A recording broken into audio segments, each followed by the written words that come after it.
President Trump is calling 6 Democratic lawmakers traitors.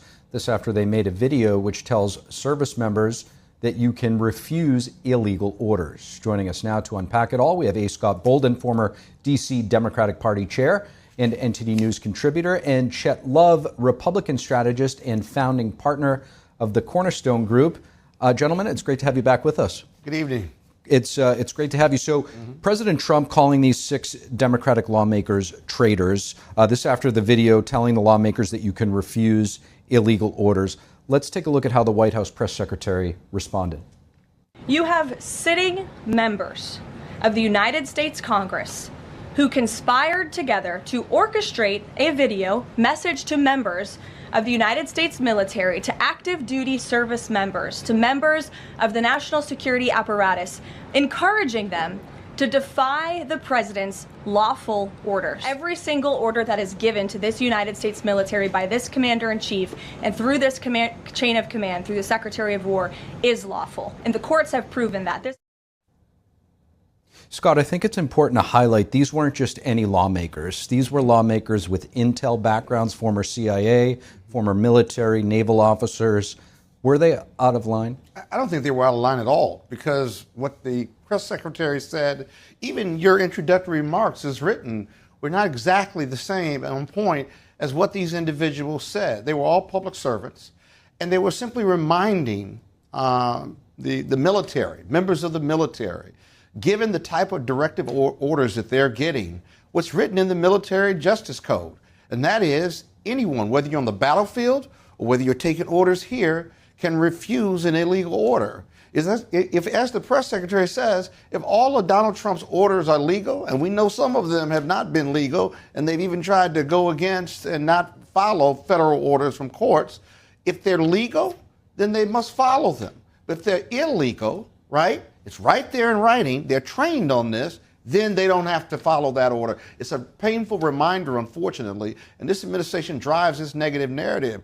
But as my mother said, a hit dog will holler, right? So the Democrats hit the White House, and they're hollering right now, but they're taking out of context and misquoting what that commercial was, and that was, you don't have to follow illegal orders. Jed, I can see you want to jump in.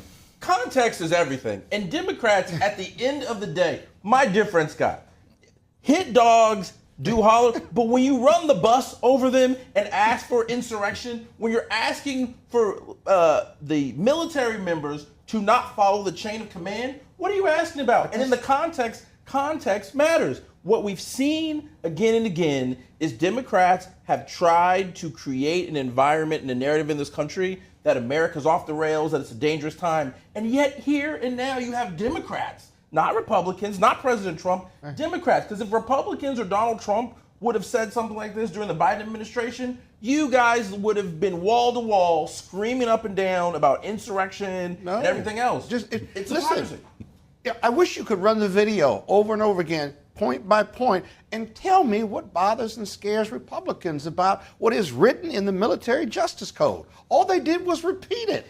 In the context, Scott. No, there's no context. You have to look at the context. Statement, the plain reading, you can put it up on the screen, the plain reading of what they said and what's in the Military Code of Justice. Now, what's really bugging you about it is this. Are these orders legal or illegal? Some of them have been found to be illegal. And the military members have to make a judgment call, right? They've made movies about these judgment calls when you believe that a commanding officer is giving you an illegal order. Now, I don't recommend... That would be fair, Scott, if they actually spoke specifically to an issue. That's what they said. No, they simply gave any a illegal order statement with no context. But we understand what's going on. Immigration orders. We understand what's going on in terms of the president trying to do things to prevent terrorist activity with Venezuela and bringing drugs over. Illegal. Those things are absolutely legal. Well, those things are completely right. And again, Democrats are just off the rails in this country right now. If a soldier believes that it is illegal, he can ignore those orders or not follow those orders. If he believes that they're illegal, now he better be right about it, because he can get court-martialed. I was just going to say, he's got to be right about it. But it's right there in the Military Code of Justice. You want each individual soldier to have to make some legal determination about that? You're calling for war. This is ridiculous, and it's irresponsible for Democrats We're trying to avoid war. We want to say stop this. the killing of Venezuela farmers and sailors. We want to stop the military from walking the streets of urban centers illegally. And federal court orders have said it's illegal. To Chet's point, though, how much subjectivity is built into this? Well, it's each individual soldier's call, right? He's got to look at the totality of the circumstances. If he's going to challenge an order, then he's got the opportunity to challenge that order if he thinks these circumstances connote illegality, right? Now, he's got to be proven right because he will certainly be brought up on charges and so forth and so on. But this is a constitutional, this is a moral issue that soldiers and sailors have to make every day. You don't have to blindly follow an order your commander gives you if in your heart of hearts you think it's illegal. That's the law, and it's written in the Military Code of Justice, and they're trained on it. What is bothering you about, there's no context You're asking there. for kids to make. You and I have the benefit of having gone to law school. Why is it in the code then? Why is it in the code? No, there are codes. Yeah, the Military Code Absolutely. of Justice. But at the end of they're the day, trained on it. the issue fundamentally, again, is we should not be asking our kids who are going out and serving their country to now try to make legal decisions about whether something's legal or illegal. And our commander-in-chief, who has been struck down, several of his orders have been struck down by the federal judiciary, Article III courts, shouldn't be asking men and women of our military to commit illegal acts or give them illegal orders. All those Democrats did was remind them, you have this right to not follow illegal orders. And the courts have said the same. Sorry, it bugs you, but the truth hurts. I've heard Democrats talk about dog whistles before. Just saying. With that said, another point of controversy, New York City Mayor-elect Zoran Mamdani visiting the White House tomorrow to meet with the president. President Trump calling him a communist ahead of the announcement. Scott, do you see any common ground coming out of this to help the people of New York? And what do you think Mamdani wants out of the meeting? Well, I think both of them want peace in the sense that New York is a very important city, the largest city in this country. I think that the feds, a lot of federal dollars that go into the state of New York that service all Americans, not just Democrats or Republicans or independents, all of them. And so I don't think either side wants détente. They want certain agreements. They want to be able to work together. Maybe they cut some private deals, but in the end, they've got to learn a way to work together. Donald Trump is going to call him a communist. I don't think Mamdani cares whether you call him a communist or a socialist. He's a democratic socialist. He has some socialist ideas. He's owned that part, right? But what scares the Republicans and what scares moderate Democrats most about Mamdani is that he has taught you that affordability is the number one issue and that Americans, whatever your political affiliation, they don't care what you label them. If he's going to improve the quality of my life, if he's going to make life more affordable, especially in New York, then I'm going to not only listen to him, support him, vote for him, and hold him accountable for some of his ideas. But if you can make education and healthcare more affordable, if I can buy houses and transportation and healthcare for my kids more affordable, then I'm going to give that guy a shot. And that was the message from New York. Now in Virginia, you got a moderate Democrat that won, right? So this isn't some vast socialist conspiracy that's sweeping the country politically. Every race is different. Every jurisdiction is different. And you can see that the Democrats, whether it's Virginia or New York, is a big tent. May not like it, but it's a big tent. Chet, what do you see coming out of the meeting tomorrow? Well, I think number one is Mamdani is going to be looking for every single opportunity he can to find excuses for not delivering on his promises. And what we know is that the thing that Mamdani is scared most about is that all the things that he promised, he can't just deliver as the mayor of New York. He's really relying on the governor. He's talking about free buses. He's talking about all these different things. They can't do that simply within New York on their own. They need to be able to go to the state capitol. They need help from the federal government in order to achieve those goals. So I think fundamentally what you're seeing from him and what he's doing is going to try to use the federal government as a scapegoat for why he's not able to actually deliver on these promises. And in due respect to my colleague Scott, the reality is that Democrats are socialists. The number one candidate right now is AOC. And you got Bernie Sanders, who has taken over this party now, and he's gone around the country with AOC criticizing Democrats. Yeah, sure, Gavin Newsom, is polling really well, et cetera. But we know right now that this party is being taken over by the extreme left wing of the party. You don't know who women are. You want to give free stuff away. Sure, you do, but you're not running the Democratic Party right now. Let me just say this. I've come on national TV on your show, and for the first time in my life, I've been called a socialist. and I'm a former chair of the D.C. Chamber of Commerce, and I have a huge law practice. But okay, I'll take whatever label you want. If I can better this country, and I know you want the best for this country, if we can work with socialists and conservatives and independents to make America better and to make it more affordable, I'll work with anybody. Remember, Donald Trump can be very charming.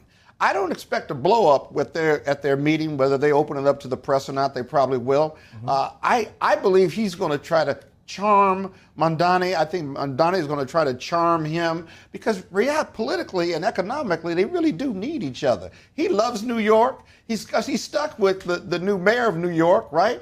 They certainly need federal funds. They certainly need funds to make to make New York safe again. And so there is some common ground. They may never agree politically, but they're going to have to work together. And I think Donald Trump knows that, and I think Mamdani knows that. And Chet, to Scott's point, both of their campaigns with the issue of affordability, President Trump appealed to the working class Americans, that, the forgotten American man and woman. Mamdani, very similar messages, but two polar opposites in terms of how to get there. One is through, growth and capitalism, the other through socialism.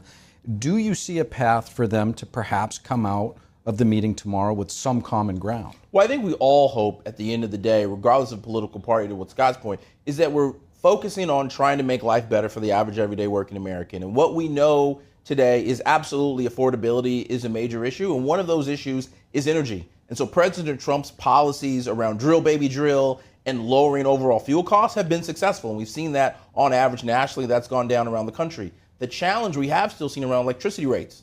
And so what we know is that we need more electrons on the grid. And so hopefully we could see more policies coming out of this meeting to talk about putting things more on the grid, like solar, renewable energy, wind, et cetera. Because in states like New York and in cities like New York, they need as many electrons as they possibly can to help try to reduce or at least maintain the cost of electricity versus going up for the average American. And that's where Mamdani as well as President Trump both have aligned goals. Boy, if Donald Trump brings up clean energy tomorrow and gets on the program to save planet Earth, I'll be a monkey's uncle, if you will. But hope springs eternal. Go right ahead. We'll see. I mean, the electricity issue. But I agree with you conceptually. I do. That was a big one in New Jersey. Yeah. We saw that perhaps propel the Democratic governor there, Mikey Sherrill, into office in New Jersey. Lastly, there's the issue that hits home for everybody, which we've been talking about, is the economy.